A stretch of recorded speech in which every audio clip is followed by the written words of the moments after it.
tocó cuando yo estaba trabajando en Hermanas Hospitalarias, les tocó la rotación conmigo acá en Medellín, pero a partir de más o menos como mayo, junio, estoy en La Ceja. Entonces, quienes no han rotado conmigo, pues bienvenidos por allá. Igual, qué chévere que se conectaron pues como tantas personas. Hoy vamos a hablar un poquito sobre la historia de la psiquiatría. Hice un resumen a grosso modo porque sabemos que este es un tema que incluso, por ejemplo, para los residentes de psiquiatría es como si fuera una materia de un semestre. Es algo que es muy extenso, que es largo, que hay que analizar con mucho detalle, pero la idea de hoy era traer como una introducción a la historia de la psiquiatría para que sea pues como una base para que construyamos todo esto de nuestro semillero. Empiezo entonces con esta imagen se llama La extracción de la piedra de la locura, es de El Bosco, uno de los pintores que más me gustan y que ha ejemplarizado un poquito pues como esta parte de salud mental según pues como su cultura, y vamos a iniciar entonces un poquito. También traigo esta frase es del fraile Guillermo de Oca, que es el principio de parsimonia, donde él dice que la explicación más sencilla suele ser la más probable. Pero digamos que esto lo tengo en cuenta también a raíz de la evolución, pues como de lo que conocemos como psiquiatría, porque inicialmente las explicaciones que teníamos no necesariamente eran las explicaciones más completas, es decir, uno trata de dar explicaciones con lo que conoce en la época, y tal vez ahorita tenemos muchas más herramientas para hablar sobre etiología de enfermedad mental, para hablar sobre tratamientos, desenlaces, todo ese tipo de conclusiones las podemos dar un poquito más fácil porque ya hemos trazado cierto camino que ha venido desde todo el pasado de la psiquiatría que vamos a hablar el día de hoy. Entonces vamos a empezar, historia de la psiquiatría. Lo titulé de los demonios a las explicaciones biológicas porque vamos a ver que más o menos así empieza como la historia de la psiquiatría. Empieza muy desde lo místico, desde lo mágico, desde las explicaciones culturales, y nos vamos pasando más a un camino más biológico en el transcurso del tiempo. Este primer cuadro es del Museo del Prado, del vuelo de las brujas de Goya, que también está pues relacionado con el tema. Esta frase la encontré en un libro de historia de la psiquiatría. Dice: la psiquiatría pasó su infancia abriéndose paso en el frondoso bosque de la magia, luchando por convertir a los poseídos de los demonios, a las brujas y a los hechiceros en enfermos de la mente.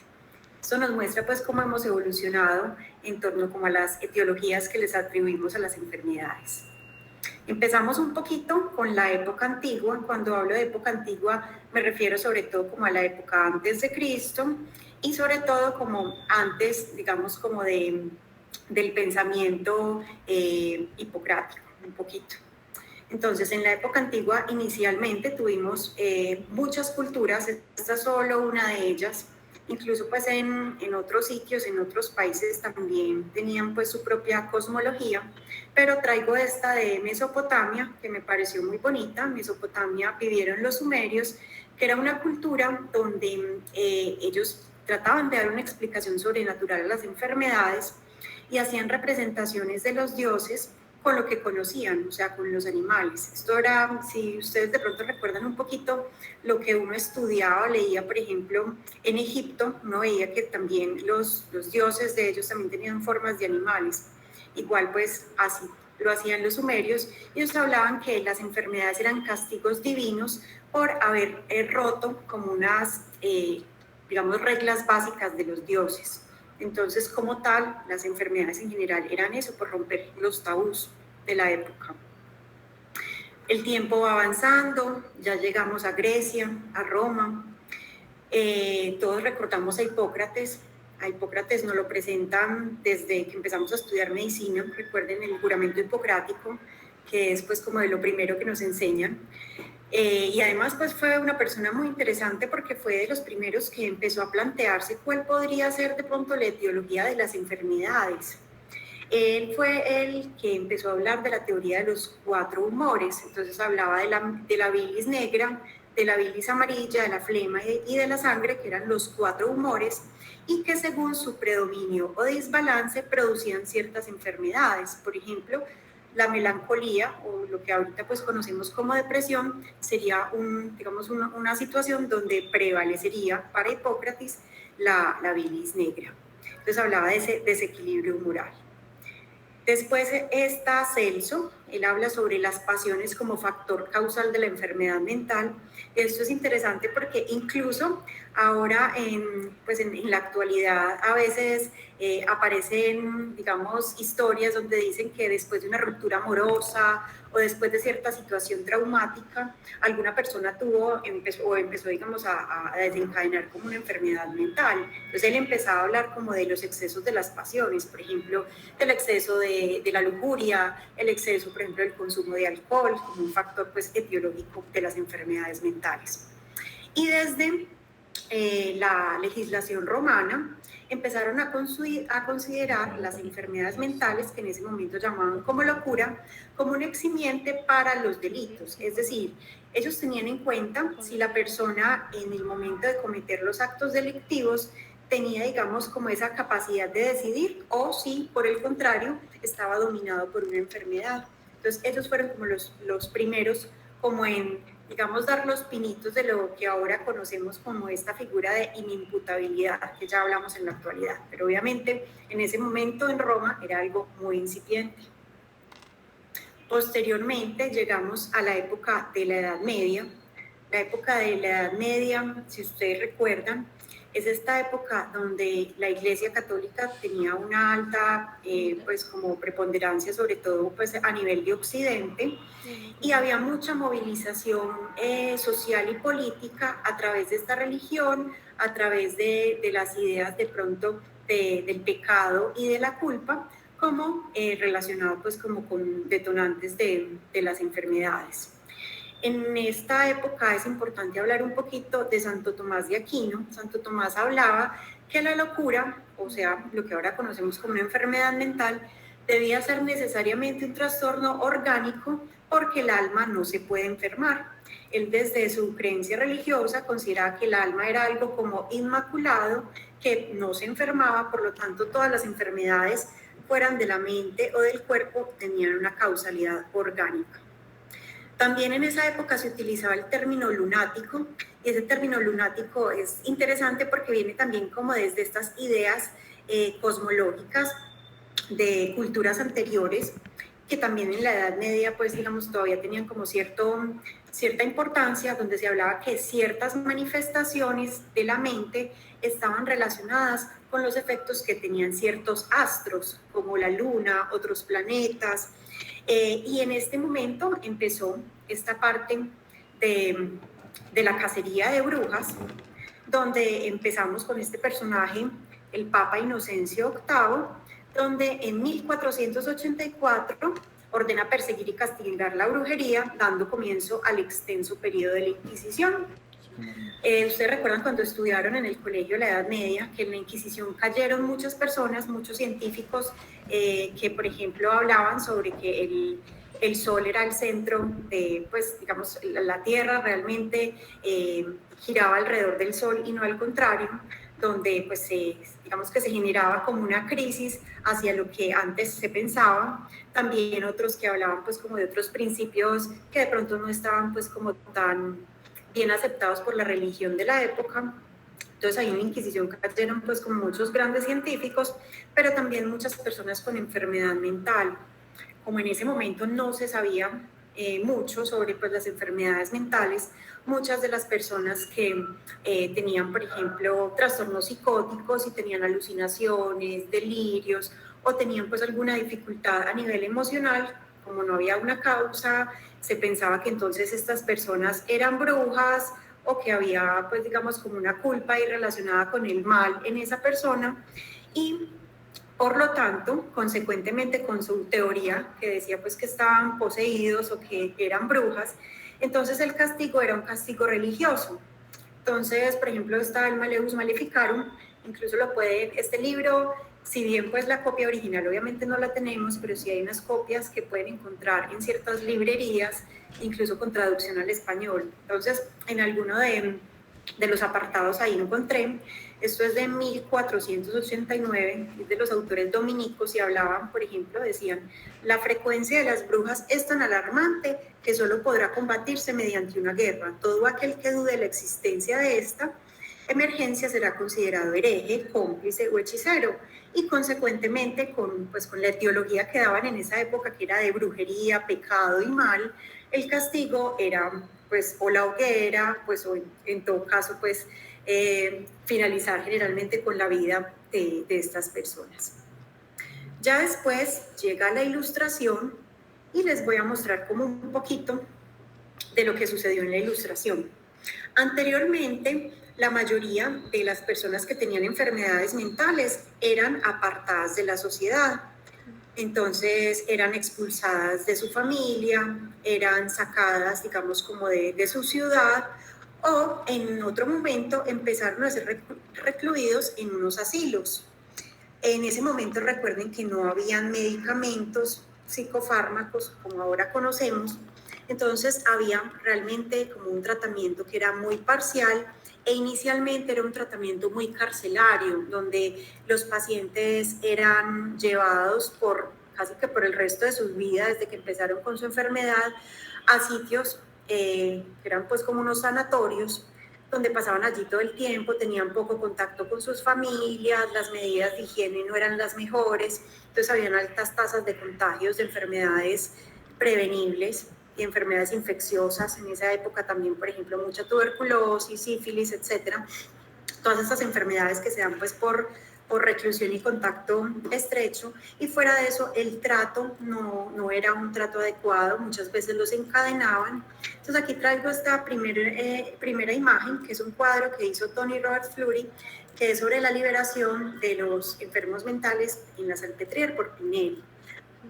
La imagen que tienen acá al lado es la imagen de la Salpêtrière, que actualmente todavía funciona pues como un hospital en París. El que tenga de pronto la oportunidad de viajar va y da una miradita. Obviamente ya es un hospital pues moderno, pero en su momento fue un asilo para pacientes psiquiátricos. Como les estaba diciendo, entonces Pinel, de 1745 a 1826, fue médico jefe del Hospital de la Salpêtrière y habló de la humanización del enfermo mental. Por eso el cuadro que vimos ahorita, donde hay como esa liberación de las cadenas del enfermo mental. Y él empezó a hacer las clasificaciones en melancolía, manía, mutismo y demencia.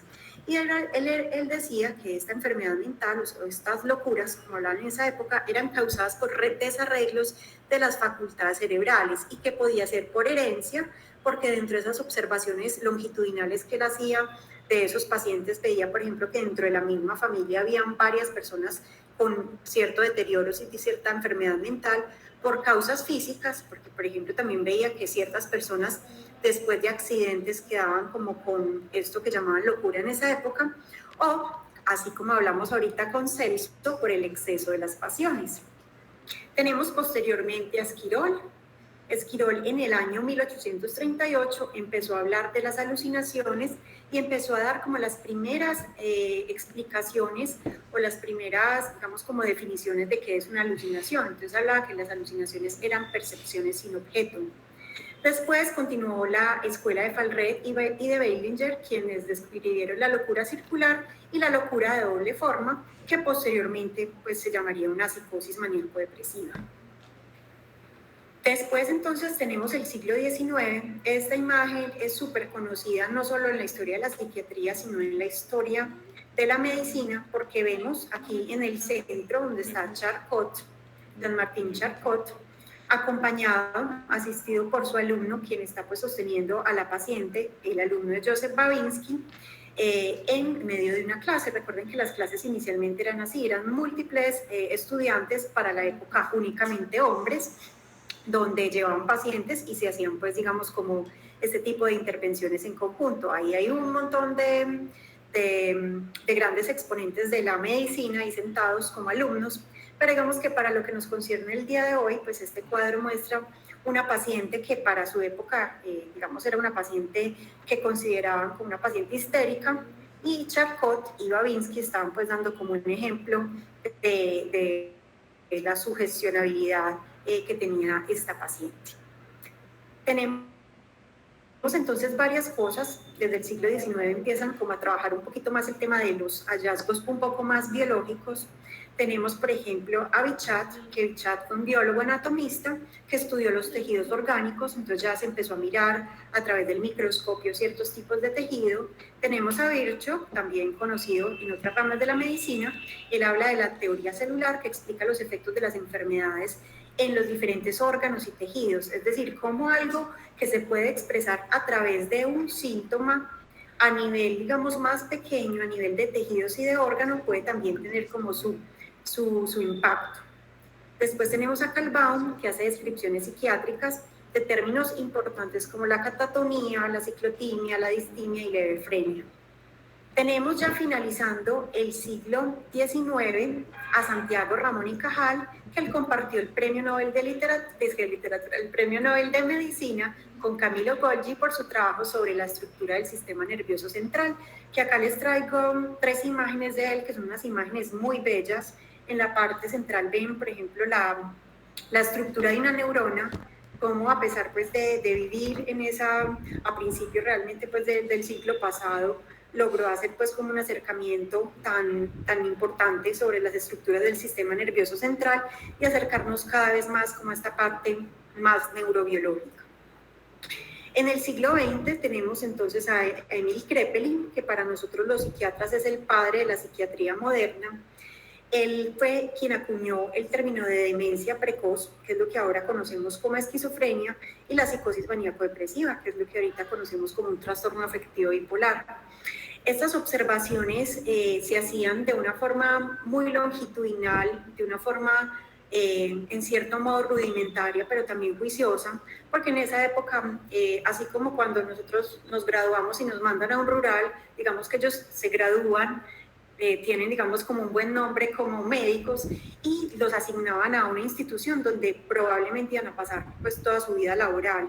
Entonces, por ejemplo, Kraepelin estuvo mucho tiempo en una institución psiquiátrica donde pudo ver evolucionar ciertas enfermedades como la esquizofrenia, por eso la llamó demencia precoz, por los síntomas negativos y el deterioro que tenían estos pacientes, obviamente en esa época pues que no había los tratamientos biológicos de ahora, y otras observaciones muy interesantes.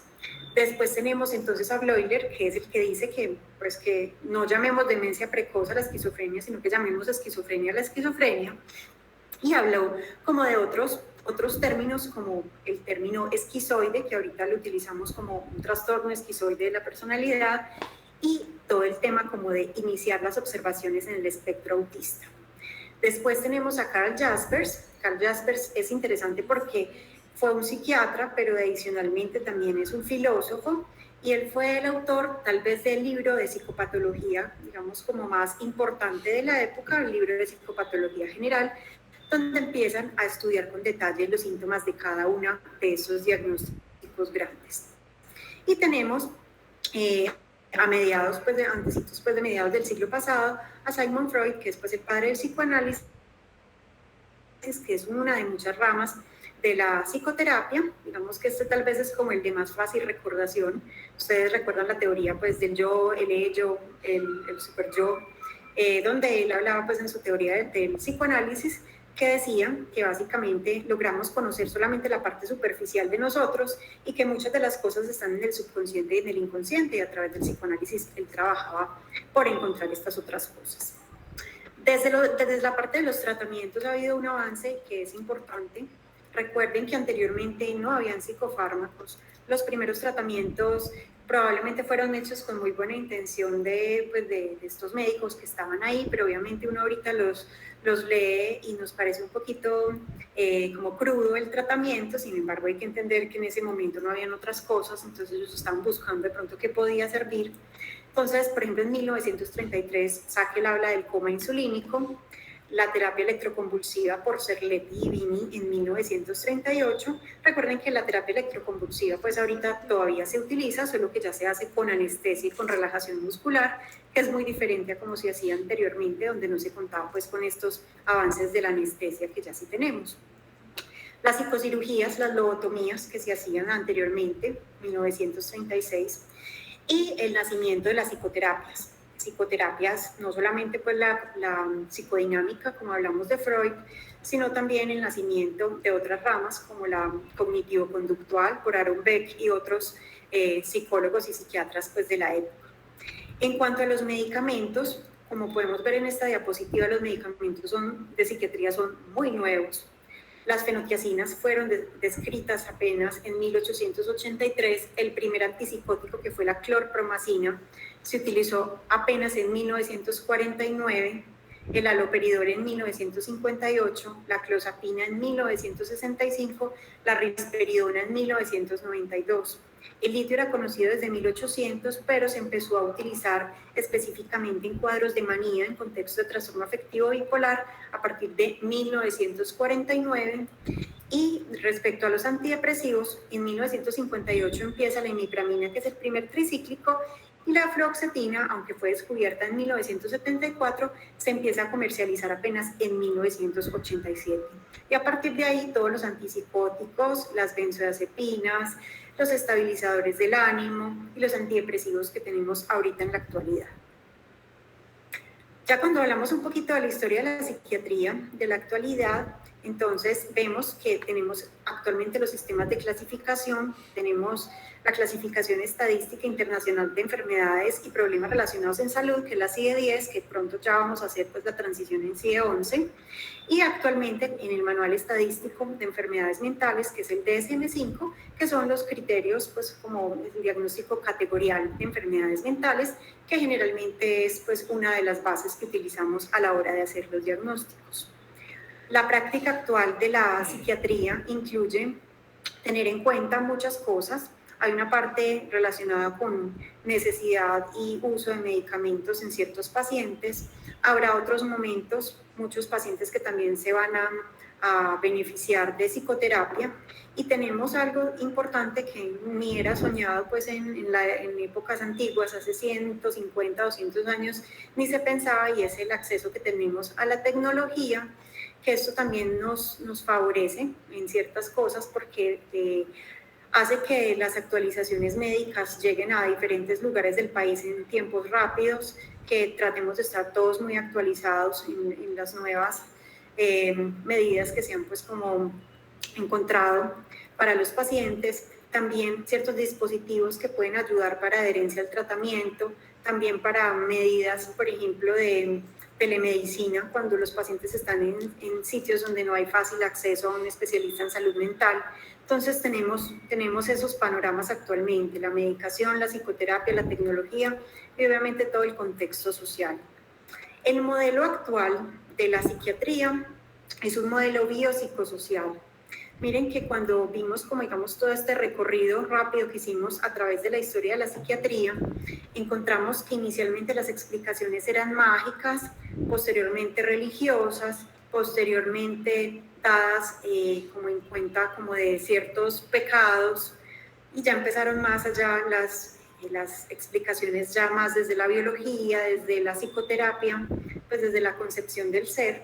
Por lo tanto, ya tenemos más recursos, entonces vemos a nuestros pacientes desde un enfoque biológico, y ahí es donde actúa la medicación y actúan ciertos tratamientos, psicológico, que es donde actúan las terapias y todas estas otras prácticas de estilos de vida, y la parte social, que eso incluye muchas cosas, incluye todos los ambientes donde nos desenvolvemos como individuos, o sea, la institución educativa, la familia, la sociedad, donde cada una de estas partecitas, bio, psico y social, interactúan, y que si logramos hacer una intervención oportuna en cada una de estas esferas, vamos a poder lograr una mayor recuperación de nuestros pacientes.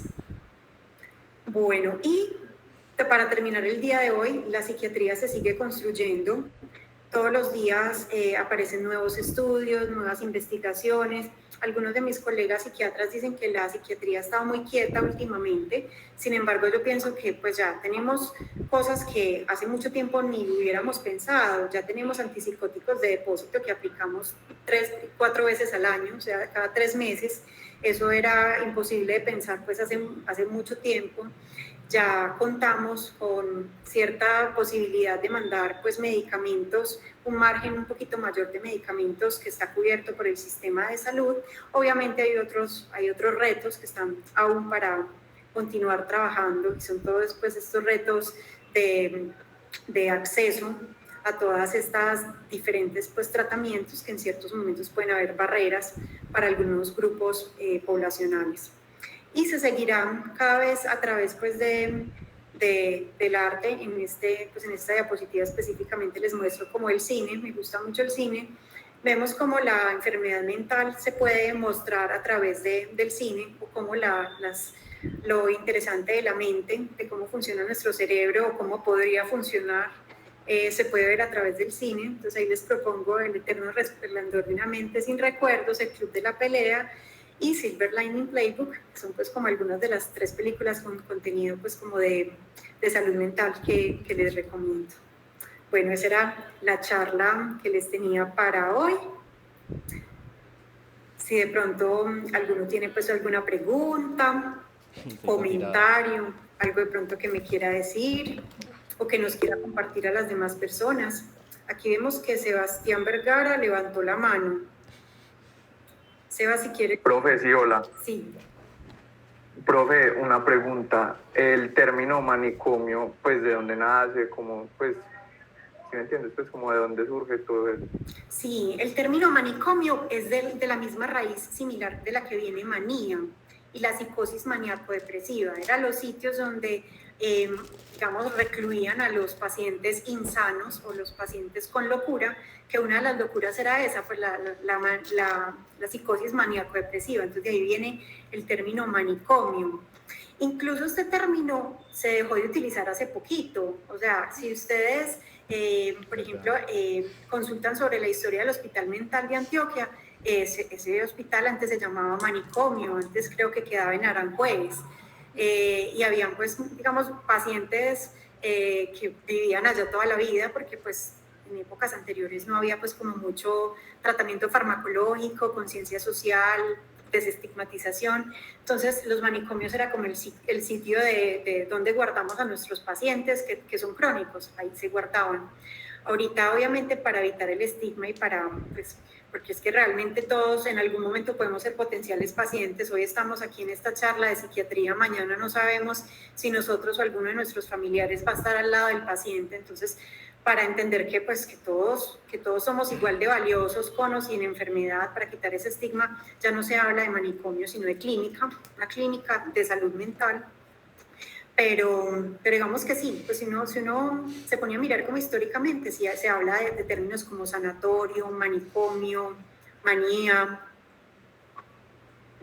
Claro, y yo quiero también decir que, pues como dentro de esa historia, el cuidado de la salud se asocia mucho a los religiosos. Anteriormente, digamos que las primeras explicaciones que se dieron, como ustedes vieron, fueron míticas, pues las primeras no quiere decir que no persistan. Posteriormente a esas explicaciones míticas, la causalidad se ve como desde la parte de la naturaleza. Entonces miren que ahí es donde llega Hipócrates a decirlo de los humores, y los humores coinciden con el tema de los filósofos de la naturaleza, ¿cierto? Como en esa época de las explicaciones filosóficas. Luego la enfermedad pasa a ser una culpa, pues como después de lo grecorromano pasa a ser un Dios, ya no es una cosa, sino que ya es un Dios o un Dios, pero uno solo, quien es el responsable directo de la aparición de las enfermedades. Entonces, digamos que en ese momento ya empiezan a apropiarse los religiosos y la religión judeocristiana del cuidado de las personas que se consideran enfermas, que se consideran insalubres. Entonces, el manicomio surge como viene como en una mezcla entre el cuidado, ¿cierto? Entre el cuidado y el cuidado de la manía, porque en ese momento se pensaba que existía, que digamos que la melancolía y la manía contenían absolutamente toda la tipología de las enfermedades mentales, principalmente la manía, principalmente la melancolía. Incluso cuando uno encuentra las descripciones en la literatura de melancolía, usted encuentra esquizofrenia, encuentra un montón de cosas. En ese momento histórico había una cantidad, pues una pandemia de lepra, ¿cierto? Un tema epidémico, pues no pandemia, porque por aquí no, y también existimos, pero sí había una epidemia de lepra, y los leprosarios estaban llenos de religiosos, no porque los religiosos se consideraran como, ay no, pobrecitos, vamos a ayudarlos, los queremos mucho, no, sino porque veían el cuidado del enfermo como una manera de salvar el alma. Entonces yo me sacrifico por el otro, pero no porque el otro sea un sujeto, sino porque el otro se convierte en un objeto para que yo pueda salvar mi alma. Después de la desaparición, digamos que del auge de la lepra, en ese momento todos los locos, todas las personas, los alienados, bueno, todavía no se les llama alienados, pero en ese momento todas estas personas que se consideraban indeseables, incluso pasaba una cosa tenaz, y era que había un barco que se llamaba el Stultifera Navis, o la nave de los locos, que lo que hacían era, venga, móntese, que por allá han comida, móntese, que eso allá es muy bueno, móntese, y eso viajaba por el Rin y los dejaba pues por allá en otro lugar como para vaciarse de ellos. Eso lo vemos ahorita muy, muy absurdo, pero imagínense que eso se hace con los habitantes de calle en Colombia. Los montan en buses, como que Medellín ya tiene muchos y en Pereira hay poquitos, entonces vamos a mandarlos para allá. Entonces, después de eso, entonces los leprosarios quedan vacíos, entonces los religiosos dicen como fue pucha, necesito personas para poder ir pues personas que cuidar y personas que sean crónicas para yo poder ir al cielo.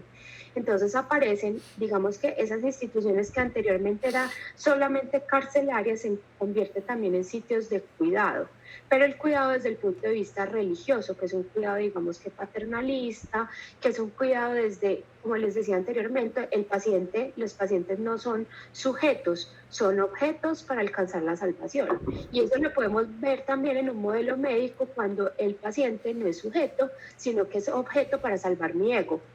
Entonces, digamos que ese mismo modelo vertical se viene practicando en la medicina. De hecho, cuando hablamos de la clínica viene de que le debemos a los religiosos el ejercicio de la clínica, que significa estar al lado de la cama del paciente. Porque anteriormente, pues quienes atendían a los pacientes eran los religiosos y los médicos realmente llegaban a asistir solamente a la gente que tenía plata. Los médicos medicina entró al cuidado de las personas enfermas mentales mucho más tarde que al resto de pacientes, y los manicomios aparecieron mucho después de que aparecieran los psiquiatras y que se entendiera la psiquiatría. Y de hecho eso les quería que, pero me emociono, me pueden callar, pero me gusta mucho la historia.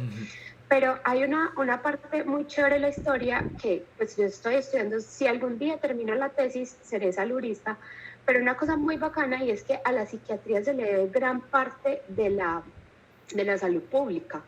Entonces, de hecho, por ejemplo, Oliver Sacks, este señor que de la epidemiología, ¿cierto? El que habla de la medicina, el precursor de la medicina basada en la evidencia, era psiquiatra. O sea, si ustedes quieren ser psiquiatras, tienen que saber que en la historia hay unos personajes de lo más interesantes.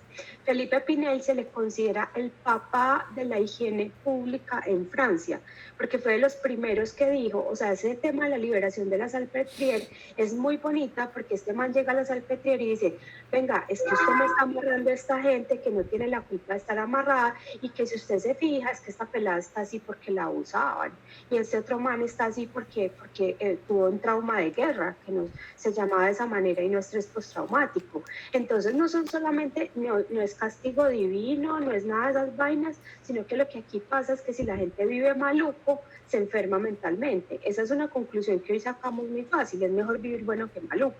Pero para ese momento histórico fue una cosa tremenda que eso se descubriera.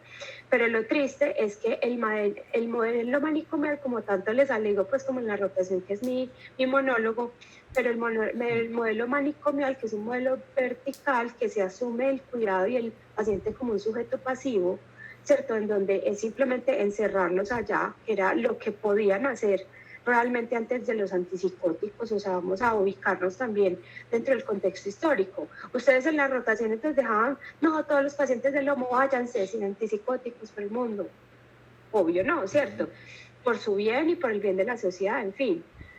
Pero como no tenían antipsicóticos, era lo que podían hacer. Entonces la historia de la psiquiatría ha sido realmente, como decía Flori, ha sido realmente muy joven, y conocer la historia de la psiquiatría, muchachos y muchachas, es conocer la historia de la humanidad, porque finalmente es lo que se ha percibido y lo que se ha usado el poder psiquiátrico para entender lo que se consideraba normal, no normal. Cuenta la historia de la religión, cuenta la historia de grandes pensadores y pensadoras, cuenta la historia de cómo es que la psiquiatría ha cambiado reyes, ¿cierto? Ha cambiado dirigentes mundiales. Entonces, por eso es que esa historia es tan, tan, tan interesante. Ya, me dejo de emocionar. Bueno, Jerónimo Quintero. Buenas noches. Buenas noches para todos. Quiero preguntar si de pronto tienen algún libro para recomendar acerca de la historia de la psiquiatría, que uno de pronto se pueda nutrir un poquito acerca de toda la historia. Gracias. Sí, claro, si quieren, ahorita por el grupo lo comparto con los líderes, pues como el semillero para que lo pueda replicar. Los tengo en PDF, porque ahorita estamos ya con temas pues de virtualidad. Tengo 2 buenos que pues son largos, como la historia de la psiquiatría lo es, pero son interesantes. Y ahí pues fue donde saqué pues grandes partes pues como de lo que les presenté el día de hoy. Listo, gracias. Y dentro de eso, pues, mi libro favorito es La historia de la locura en la época clásica, que es de Foucault, pues definitivamente es muy largo, o sea, yo me demoré horrible en terminarlo, y si ustedes me preguntan, pues, no sé, ¿cierto? Me tocaría releerlo, pero digamos que una de las cosas, y esto vale la cuña a ustedes que están empezando en ese semillero, la psiquiatría te permite y te obliga a ser supremamente autocrítico y autocrítica. Entonces, por ejemplo, leer a Foucault es demostrar que realmente la psiquiatría y la medicina ha hecho mucho daño históricamente, y eso no quiere decir que es preciosa y que es muy bonito lo que hacemos, y que yo creo que ni Gloria ni yo nos arrepentimos, y si nos arrepentimos ya no se usa, pero pues finalmente es una decisión muy bonita, y como ustedes mencionaban, es algo que se necesita pues que transversaliza todas las profesiones. Entonces Foucault es bastante crítico, habla de un tema que es el biopoder, y es como las enfermedades, no solamente las enfermedades mentales, sino todas las enfermedades en general, se utilizan o sirven como herramienta para el control de las poblaciones. Eso nos quedó muy claro más allá de lo conspiracionista durante la pandemia, ¿cierto?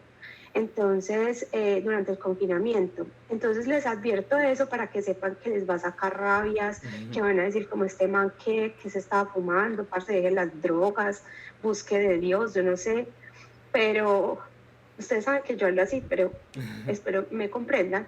Entonces, como, Glory, pues me viviste en la residencia, nada que hacer. Entonces, no. Pero finalmente es complejo, pero es muy chévere conocer pues como esas raíces desde una posición de víctimas. Sí, incluso desde eso que dice Celine, cuando uno, por ejemplo, mira la historia de dónde salieron estos hermanos de San Juan de Dios, que son los que se inventaron estas clínicas como la de la ceja, ese invento viene realmente de una vivencia en primera persona. San Juan de Dios era un monje, era un religioso católico, y parece que tuvo una crisis como psicótica, parece que hizo una manía psicótica y lo metieron en un manicomio de la época, y él se dio cuenta de eso como era de horrible. Entonces él dijo, no, entonces yo que tengo algo de influencia, ya que salí de aquí y estoy pues como con los hermanos hospitalarios, pues trabajemos por la salud mental, y buscaron, digamos, mejorar un poquito esas condiciones. Pero vean que muchas veces pasa como lo que estaba diciendo Eli, que a veces la mirada la hacemos, es como la mirada del otro, pero es muchísimo más interesante cuando uno ve la historia desde los verdaderos, pues como desde los que realmente los vivieron, desde los pacientes. Y que los pacientes no son entes pasivos, son entes activos. Si ustedes se dan cuenta, cuando los tenemos en consulta, pues que ellos, es tan importante responsabilizarlos de su propio tratamiento, porque eso también los empodera y los ayuda a ellos también a ser parte de la solución. Glory, con eso que tú dices del empoderamiento, es que el empoderamiento es algo que ha sido muy discutido, por ejemplo, desde la salud pública, porque podría ser un discurso bastante privilegiado en el que se asume que es responsabilidad del individuo asumir el cuidado de su salud, pero digamos que el poder no es algo malo ni es algo bueno. El poder es la capacidad de generar una influencia. Entonces nosotros y nosotras tenemos un poder grandioso como médicos, y como dice Marvel, todo gran poder trae una gran responsabilidad, ¿cierto? A sabias palabras del tío de Spider-Man, ¿cierto? Bueno, no me acuerdo. Entonces, el caso es que El poder es algo que Rigoberta Menchú decía algo muy bonito, y es que es como si fuera una velita. Entonces el poder no se agota cuando se pasa a otra persona, el poder no se agota cuando se distribuye, todo lo contrario. Si aquí nos pusiéramos así todos hippies a hacer una cosa con velatón, qué sé yo, entonces entre más velitas haya, o sea, el compartir, yo se la paso a Caro, Caro se la pasa a Manuela, y entonces tenemos más lucecitas, ¿sí? Ok. Rigoberta decía eso, y que el problema es que cuando se quiere acaparar, en lugar de generar más luz, genera más poquita. Entonces, lo que nosotros pretendemos cuando hablamos de empoderar pacientes es que el conocimiento es poder, es ese poder transformador que van a tener nuestros pacientes sobre su propia salud.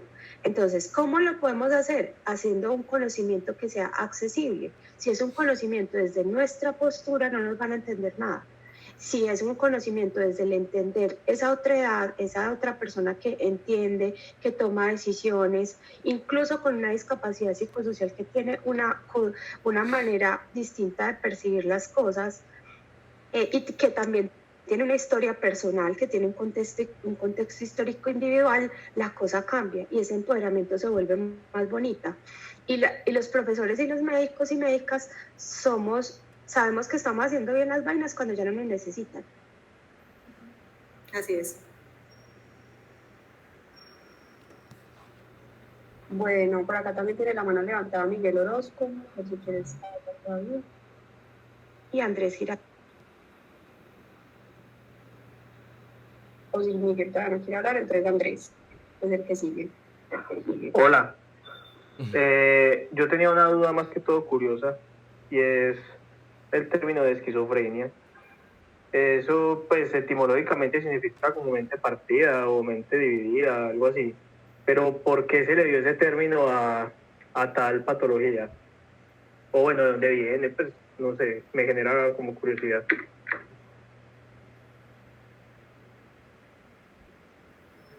El término, bueno, si quieren yo empiezo pues como a responder. Realmente pues la evolución pues, de la historia de la psiquiatría en gran parte ha sido marcada por lo que ahorita conocemos como esquizofrenia. Recuerden que inicialmente se llamó demencia precoz. Demencia precoz porque veían ese predominio de síntomas negativos, ese deterioro, ese aparente pues como deterioro cognitivo que tenían los pacientes cuando llevaban mucho tiempo psicóticos o cuando llevaban pues como mucho tiempo con la enfermedad.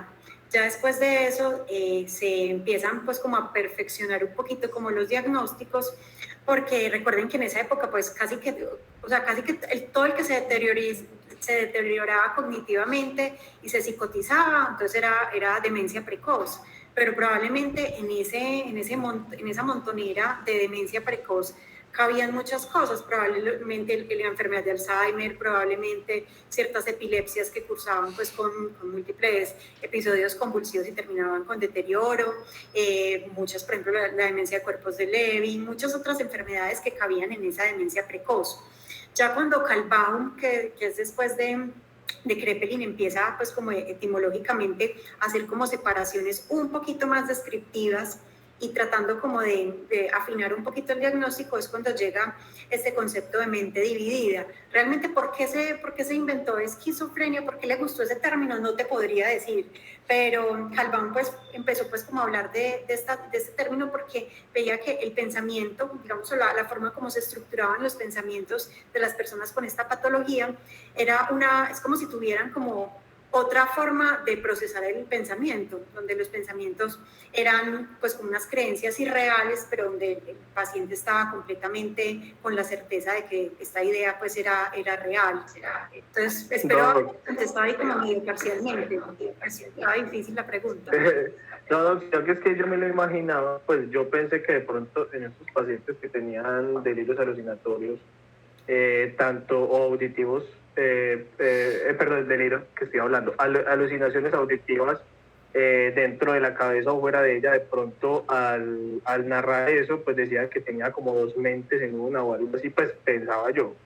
No sé si de pronto por ahí tendrá que ver o algo así.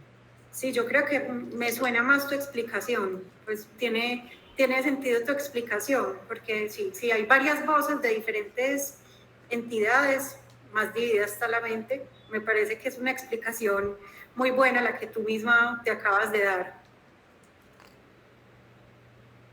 Pero creo que viene más como desde la decisión de la identidad, pues como viene más bien como de cómo se construye la identidad, cómo se construye lo que soy yo a partir de mis vivencias, a partir de mi historia y cómo soy capaz como de reunirlo todo y que mi identidad sea más sólida, ¿cierto? Entonces, digamos que dentro de las primeras explicaciones que surgieron, digamos que se pensaba que era una mente, digamos que dividida, pero dividida desde la identidad de la agencia. Entonces, la identidad de la agencia no me pertenece, entonces ¿a quién le pertenece? O sea, le pertenece a otra cosa que está en mi cabeza, pero no sé qué es. O sea, tiene que ver con lo que te estás diciendo, pero es más como desde esas explicaciones que son previas, como el psicoanálisis de la decisión y de la construcción de la identidad. Ah, súper. Eso sí está mucho más coherente. No, pero mira, Andrés, que lo que vos estás diciendo tiene todo que ver, o sea, súper chévere. Y de hecho, miren que uno cae como en esa falacia histórica, de decir, ay, pero esta gente que se fumaba, pues porque pensaban en las cosas tan raras. Pero realmente son las explicaciones que se dieron en su momento y no es tan ilógico porque posteriormente, pues digamos que hay una alteración, sí hay una alteración en la construcción en la construcción de la identidad, entre muchas otras cosas, y en la percepción pues, de mí misma. Yo no tengo esquizofrenia, pero es para ponerles el ejemplo. Pero también es que posteriormente dijo un señor Cuervo, Krau, no sé quécito, que hablaba del desarrollo del lenguaje y decía que la esquizofrenia era el precio que teníamos que pagar por el desarrollo del lenguaje. Y es que con el tiempo, digamos que el desarrollo del lenguaje evolutivamente hace que ciertas áreas del cerebro se especialicen tanto que se pueda permitir como ese espacio de división, porque al intentar pensar esas áreas como tan diversas y tan sumamente especializadas, al cerebro se le vuelve una vaina muy compleja. No sé si soy claro, porque tampoco pues es que tengan la mayor claridad sobre lo que dijo Krau, pero sí me parece súper lógico, pues como por las áreas cerebrales que están comprometidas. Pero no, súper bien tu teoría, o sea, habría sido un buen predecesor de la psiquiatría. Quizá me habría ganado un Nobel. ¿Habrías ganado un Nobel? Ay, Sí, de no, pronto me hubiera ganado un Nobel en la época. a lo mejor, vaya uno a saber. O fuiste en tu vida pasada si nos ponemos medio psicóticos aquí en el discurso.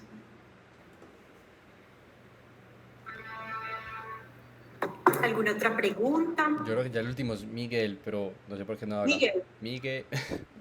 Pero no parece. No sé. Sí, no, o si alguien quiere compartir algo. Sí, pues o algo más. Pueden hablar sin temor. Miguel. Dice que no le funciona el micrófono. Miguel, Sí. escríbenos tu comentario o pregunta del chat.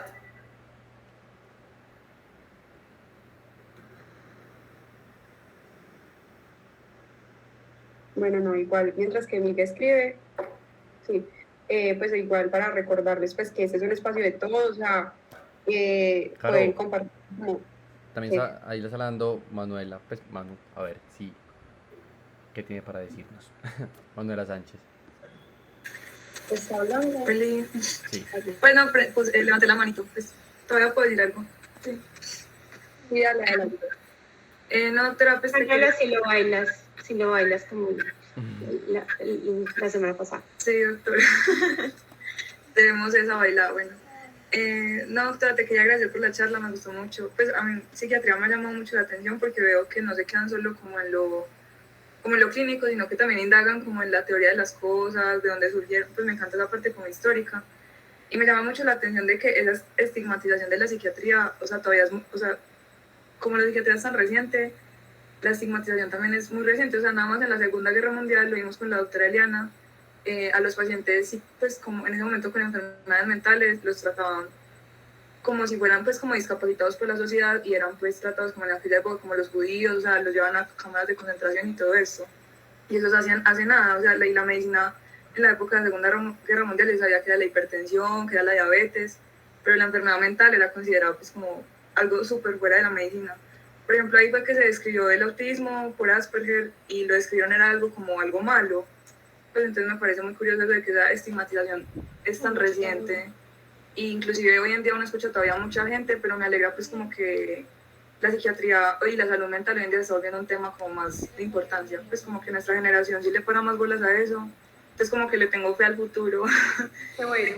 Sí, Yo también, yo también soy positiva, pues hay colegas, sí, hay colegas de nosotros que dicen, no, esto está quieto, esto se murió, ya no pasó nada, pero yo sí soy muy positiva y soy positiva también porque cada vez que tenemos contacto con generaciones menores, vemos que hemos avanzado mucho, por ejemplo, en la capacidad de expresar síntomas. Ahorita los jóvenes lo hacen con mucha tranquilidad. Anteriormente pasaba que la gente ocultaba los síntomas y ocultaban a sus propios familiares. Cuando ustedes interroguen, pues cuando ustedes pregunten sobre antecedentes familiares, hay que preguntar como muy explícitamente, porque si ustedes preguntan a alguien, ¿tu familia tenía depresión, ansiedad? Pues probablemente te dicen que no, pero es probable que en esas familias, que muchas veces, acuérdense que por ejemplo las personas que se suicidaban anteriormente no los enterraban pues en los cementerios normales, sino en muladares, porque eso era un pecado. Entonces muchas veces decían, no, es que tuvo un accidente, no, es que estaba limpiando el arma a las 2 de la mañana y se le disparó, fue un accidente. Y obviamente muchas de estas patologías pues realmente pues eran enfermedades mentales, no eran simples accidentes. El tema, por ejemplo, de discapacidad intelectual, anteriormente las familias ricas, las familias adineradas escondían a sus parientes con discapacidades. Entonces, el hecho de que ahorita estas generaciones más jóvenes, incluyendo las de ustedes y las que vienen, pues después de ustedes, los más jovencitos, sí vemos que tienen pues como una capacidad mayor como de entablar como un diálogo como más tranquilo, más respetuoso del otro, tal vez un poco más consciente, un poco más entendiendo que pues como yo siempre digo, pues es que todos somos potenciales pacientes, entonces eso sentir como que eso le da al otro y no a mí, y pues y tú estás allá y yo acá, pues yo creo que cada vez estas generaciones lo vemos como de una forma, digamos, como más tranquila, más justa, menos estigmatizante. Y hay algunos historiadores, pues ahí quiero decir algo, y es que algunos historiadores señalan que la historia es cíclica, pues entonces más allá de, yo también estoy de acuerdo con que esta generación nos da sorpresa respecto a su responsabilidad con sus propias emociones, eso a veces es bueno, a veces no tanto, pero es digamos que una forma en que se progresa, ¿sí? Ok, y el progreso no es una cosa que se da de la noche a la mañana. Pero entonces, miren, o sea, por allá en el 48, pues cuando surgió el primer antipsicótico, empiezan a preocuparse por la rehabilitación, ¿cierto? Y para un poquito, o sea, se desarrollan los antipsicóticos iniciales para como un poco el desarrollo de esto y empieza a ver, bueno, el paciente está mejor de su psicosis, pero necesito ponerlo a hacer cosas y necesito tratar a la familia, entonces vienen las intervenciones psicosociales. Luego, nuevamente el desarrollo de antipsicóticos, nuevamente lo psicosocial. Entonces, se empieza como a establecer el ciclo y hay momentos para todo. En este momento acabamos de pasar por una pandemia, ¿cierto? Y por una pandemia que deja muchas secuelas neuropsiquiátricas, como pasa con el SARS-CoV-2. Entonces, digamos que hay que darle tiempo a todo y que en este momento no es que no hayan avances, es que estamos en conversaciones serias sobre la salud mental como asunto de salud pública que no se había, o sea, sí se había señalado, pero no tan señalado como ahorita. Una cosa es que se evalúa mucho los avances de la salud pública, pues yo en defensa de esto, pero estoy de acuerdo con Glory, sí hemos avanzado. No en psicofármacos, es que esa no es la prioridad ahorita. La prioridad quizás es la prevención, es la rehabilitación y otras cosas que no le paramos bolas por estar pendientes de miremos a ver qué psicofármaco, Me Too, o sea, los que tienen como un mecanismo de acción muy similar, como ustedes se vieron Los Simpsons cuando salía la Barbie le ponían el sombrerito y ya cambiaba, pues ustedes están muy chiquis, pero Glory sí, o sea, que era como la Barbie y le pusieron el sombrerito y era lo mismo y valía un montón de plata, algo así como con el iPhone. Eso pasa con los psicofármacos, muy a menudo llegan y le dicen a uno, no, es que le voltea la molécula que no sabíamos que existía y eso es súper novedoso. Entonces quizás este no es el momento histórico para eso. Este es el momento histórico de hablar de la salud mental como un asunto de preocupación pública. Así es. Profe, ya acá por último Miguel me escribió cuál era su pregunta. él habla, pues quería saber como la opinión de ustedes dos respecto al cierre de múltiples pues comunidades de salud mental que ha habido, sabiendo que igual en urgencia la prevalencia sigue siendo muy alta de pacientes que necesitan de manejo hospitalario, pues como, o como la opinión de ustedes, o como a qué creen que se puede ver esas decisiones que a la luz del día uno puede pensar como ilógicas, dado que, porque también yo lo he visto, uno los ve muchos días, una urgencias y días, semanas, el mismo paciente con TAP en urgencias y no hay para dónde remitirlo, y que además de eso cierren, el último inclusive fue creo que en las hermanas en el centro que también lo cerraron, entonces pues como Sí. que querían, pues Miguel y también ya que lo dijo me sonó como saber la opinión de ustedes o por qué creen que se está dando ese fenómeno. Yo les puedo hablar específicamente de hermanas hospitalarias porque yo trabajé 6 años allá. Y desafortunadamente el motivo del cierre es un motivo económico, un motivo económico directamente relacionado con una decisión de la comunidad de hermanas hospitalarias de cerrar este centro porque no estaba siendo rentable. Esa es. Por más, nos vendieron muchas cosas y pues yo ya anteriormente me cuidaba mucho como en decir estas cosas, pero realmente la verdad de lo que pasó fue que se aprovecharon que había un momento donde Seccional de Salud fue a visitar la clínica, obviamente pues era una clínica en Prado Centro, donde son casas muy antiguas y donde rige la ley de patrimonio, sobre todo en fachadas, donde no se podían hacer ciertas modificaciones, como por ejemplo de ascensores, etcétera. Pero digamos que el tema de hacer o no un ascensor se hubiera podido resolver si hubiera existido deseo en las hermanas hospitalarias de hacer un ascensor. Estas comunidades religiosas, contrario a lo que mucha gente piensa, que son como comunidades de monjitas pobres y que no, realmente son multinacionales. Esto es una multinacional que dejó de ser rentable y la decidieron cerrar. Eso es, ya, por más que salga la monjita quejándose en el colombiano y poniendo pereque, quienes trabajamos ahí sabemos que fue por motivos económicos, punto. Y los perjudicados, nuestros pacientes. Si bien cada vez obviamente queremos que pues, los pacientes con salud mental tengan un modelo de atención, digamos, pues según pues modelo OMS, quisiéramos que la clínica, pues que los pacientes de psiquiatría estuvieran hospitalizados en una, así como hay una sala de ginecología en los hospitales generales, que hubiera pues una parte de psiquiatría normal dentro del hospital general. Sabemos que pues nos estamos quedando realmente muy cortos en sitios de atención en psiquiatría. Yo he tenido pacientes que me han contado que tras una crisis, por ejemplo acá en Medellín, los dejan 10, 15, 20 días en un servicio de urgencia sin lugar para remitir, o pacientes que, por ejemplo, tuve uno que lo remitieron a una clínica que queda como por Urabá. O sea, un paciente aquí de Medellín que no tiene familia en Urabá ni nada, le encontraron sitio de hospitalización en Urabá. Otra de mis pacientes particulares la iban a remitir a Manizales. O sea, hay una crisis hospitalaria severa y es también, pues, ustedes saben que este tema de salud tiene un componente político, económico, etcétera, y que a veces sobrepasa nuestra capacidad de querer hacer. Hay ciertos factores ahí que no siempre podemos controlar nosotros como médicos. Pero necesitamos que hayan médicos administradores, que hayan buenos,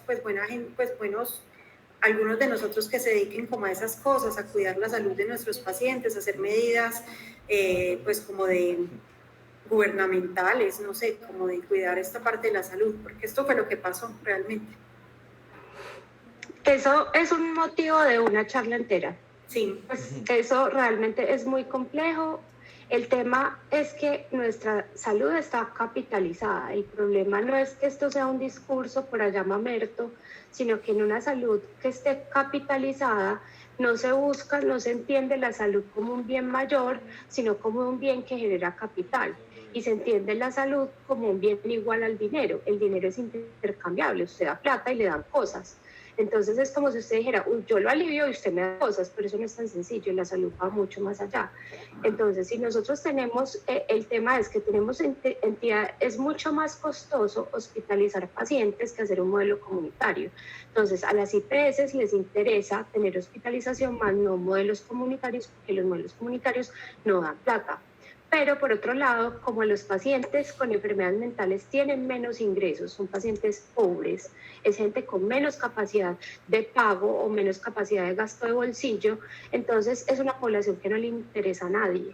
Entonces finalmente pues que no le interesa a muchos, entonces se juntan pues como esos dos factores y hay una cosa y es que se escudan bajo las normativas de la OMS de cerrar los manicomios, pero les falta una parte importante, es que usted no puede cerrar servicios si no está ofreciendo otros diferentes. Exacto. O sea, los pacientes no les están entregando la medicación, no les entregan unas chichas, la cita con psiquiatría o con psicología es cada muerte de obispo cuando ya no se usa, ¿cierto? Las condiciones de salud de la población son precarias y la fluoxetina no quita el hambre.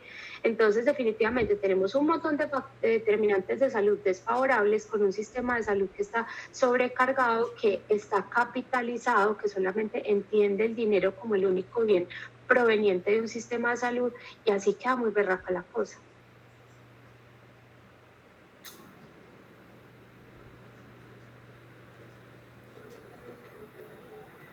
Listo, ya Miguel respondió. Si no hay más, yo creo que podemos ir dando cierre. Bueno, antes de que se vayan, pues ya muchos ya han salido y eso, varios nos han comunicado pues como que el horario de pronto coincide con otras charlas de otros grupos de interés pues que hay, entonces pues vamos a dejarlo por el momento en el mismo día, pues al mismo horario. Sin embargo, si vamos viendo que la gente tiene como complicaciones para conectarse y eso, pues podríamos considerar ver en qué otro horario pues como podríamos hacerlo, pero por el momento vamos a seguir con este horario fijo. La próxima semana pues continuaríamos como con los demás encuentros. ¿Listo? Y recuerden que también queda grabado. Esta semana, como lo hicimos por acá, estamos novatos. Yo grabé, tengo que ver cómo quedó grabado. Y si quedó bien, lo subo pues a YouTube y les mando el link.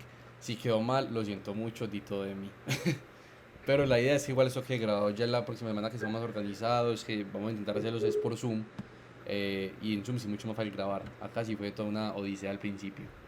Entonces, listo. No sé si tienen alguna duda, algún comentario. Sí, una preguntita chiquitica. Lo que pasa es que yo entré ahorita como 5 minuticos tarde y claro, estaba hablando algo como de las charlas que vamos a dar entre todos. ¿Podemos escribirte para pedir como a partir del módulo 2 o cómo es la dinámica? Pues realmente no hemos como configurado pues digamos quién va a charlar a partir del módulo 2, pero a medida que vayamos avanzando, según que es como el tema que corresponda al día, vamos diciendo pues, no creo que sea pertinente de una vez como, ay, pues cojo como a medida que vamos avanzando, pues, vamos viendo quién lo va haciendo. Listo. Listo, súper, gracias. Si alguno tiene alguna duda, igual saben que nos pueden escribir por el grupo. Muchas gracias a las doctoras, la charla estuvo supremamente interesante, la discusión después también fue muy bacana. Pues esperamos pues, que los espacios se puedan seguir prestando para hacer más discusiones y aprender mucho. Listo. Bueno. Miguel, igual los textos, obviamente, muchas charlas pues, de artículos, de lo que sea, según vayamos viendo, vamos mandándoles los textos bases de los que vamos a basar para las charlas. Y también es una invitación, obviamente, pues por ejemplo, yo sé que Miguel es ya interno, Andrés está anotado también, pero a los más pequeños, que no se asusten, si quieren dar un tema, algo básico, tienen cualquier guía de nosotros, de las doctoras, yo sé que en la medida de lo posible también pueden ayudarles, podemos hablar con algunos residentes que conocemos, que también yo sé que estarían encantados de guiarlos, para que se animen también desde pequeños a esto de conversar y todo, porque uno no lo valora cuando está en primero, uno dice como no, qué boba, pero es importante el saber hablar y el saber exponer bien, porque hay formas de exponer y exponer bien es muy importante. Entonces para que se animen, ya saben que nos pueden escribir por interno o por el grupo, como sean. Todos somos queridos, cuando tengamos tiempo les respondemos, pero siempre les podremos ayudar. Bueno, yo les tengo una pregunta a quienes dirigen, y es el tema, pues, pero yo creo que es que eso lo tenemos que hablar como en un espacio en el que nos podamos reunir para tener claro como cuáles son los objetivos. Pues entiendo pues como a grosso modo, pero sí me parecería interesante que nos reunamos para hablar de eso, sobre todo por el tema que ustedes saben que todo lo que nosotras hagamos en la universidad tiene que ser reportado. y tiene que ser pues como con todo el conducto regular, ¿cierto? Y lo último que supe es que la exigencia era que cualquier grupo de interés o semillero que se formara tenía que tener un enfoque en investigación, entonces una orientación hacia la investigación. Entonces obviamente eso me preocupa un poco, pues me